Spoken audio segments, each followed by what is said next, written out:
In this video, we're going to talk about refining a watch list.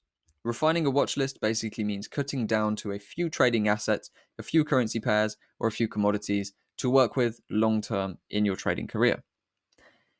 There are a lot of benefits to actually refining a watch list. If you cut down to a few pairs, you get to specialize on those few pairs, and you don't have the confusion of trying to track every single currency pair, running through them all looking for trades. Doing this is not beneficial.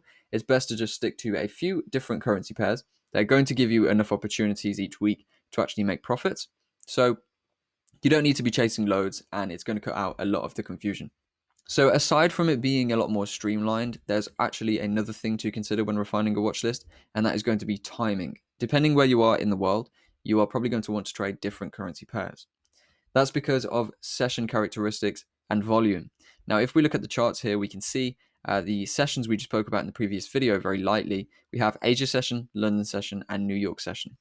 Now, we can see by looking at this pair, which is GBP USD, which is the British pound versus the US dollar, that in the Asia session, we normally don't have much movement, right? We have quite a flat price action where we just trade back and forth.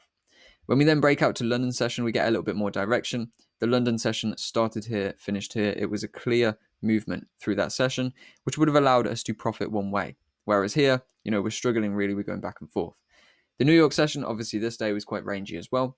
But for the most part, the London session and New York session is going to be the best time to trade GBP USD and other pound and US dollar crosses. Asia session there, very flat. London session brought a huge move, and the New York session brought another huge movement as well. And we can see the same kind of thing here with a flat sideways Asia session. And then while London session here was quite flat, we had some clear movement, right? We had clear direction from here to here, whereas this was started here, finished here. So very sideways action in Asia again, very clear direction in London, and then a large move in New York. So you can see by trading GBP USD, the best time to trade is going to be through London or New York sessions. So if you're based in the UK, the US, or Europe, this is going to be good for you. Whereas if you're based in, Australia or Asia somewhere, you're actually going to struggle to trade these pairs through the Asian session, which is going to be the daytime for you. So making sure you choose a currency pair that suits your needs is definitely wise. I mean, if we look at AUD JPY, I believe this is going to be a little bit different. We should see a little bit more movement through the Asia sessions, as we can see. And also with things like NZD USD. So just looking at these examples here, we have clear direction from here up to here in the Asia session. London and New York very flat. We have clear movement from here down to here in the Asia session. London and New York very flat once again. So choosing a pair that suits your time zone and wherever you're based in the world is also very good. And that is just definitely a big consideration when you are refining your watch list. Now, how many pairs should you trade? Well, I actually have two primary pairs, and then I have a few secondary pairs as well. Euro USD and GBP USD are my top primary pairs. I'm a big fan of these two because they work very nicely. I've just mastered these really over the years. GBP USD has been the one that's always been with me. Euro USD I've been trading solely for quite some time now as well, along with that GU. And those are my two primary pairs that I do trade the most.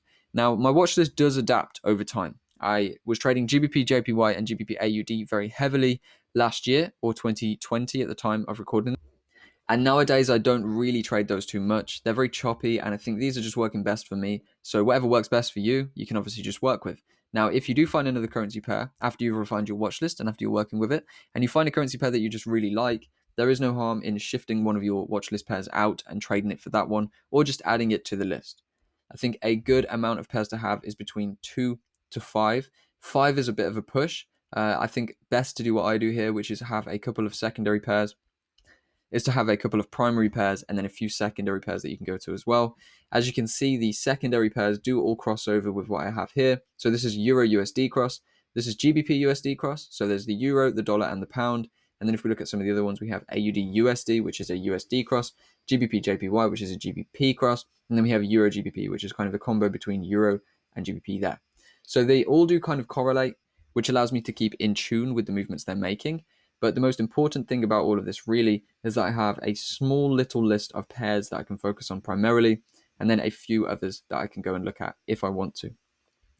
Refining your watch list allows you to keep things streamlined and organized, and I definitely recommend going and choosing a few pairs now that you are happy to work with for the long term. And another thing to finally add is, how do you actually set up your watch list in TradingView? Well, you do that by clicking this top button on the far right column, Watch List and Details. And from here, you can actually add on your different currency pairs by just clicking the plus and then typing it in. Okay, so that's how you build a watch list. You can also have multiple watch lists as well. I don't know if this is a pro feature or if you can get this on the free version, but like I said in the previous video, better to not work with the free version anyway.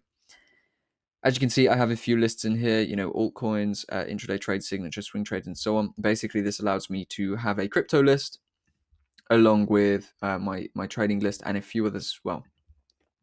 So to build a watch list, you just do that, and you can have multiple watch lists if potentially you want a crypto watch list, stock watch list, or a commodity watch list with things like gold and oil as well. And that's how you make them. And really, that is all for this video. The best thing for you to do now is, if you already have some market experience, take the top few pairs that you like to trade, put those into a list, and commit to mastering those.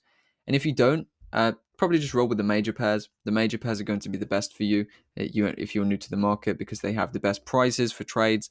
You get less commissions, you get better entries, and they also work very, very nicely. And there's always a lot of volume or liquidity in the market, which basically means there's a lot of people buying and selling, so you won't get caught up on orders. Major pairs are things like GBP USD, Euro USD, USD JPY, USD CAD is also quite a good one, NZD USD, different pairs like this. Some of the best ones to use, in my opinion, are Euro USD, GBP USD, GBP JPY, and potentially AUD USD as well, if you do like the idea of that with a little bit more action. So that's how you build a watch list, and that is how you refine it. That is the first thing you should do when you have set up TradingView, and now we are going to get into a little bit more action.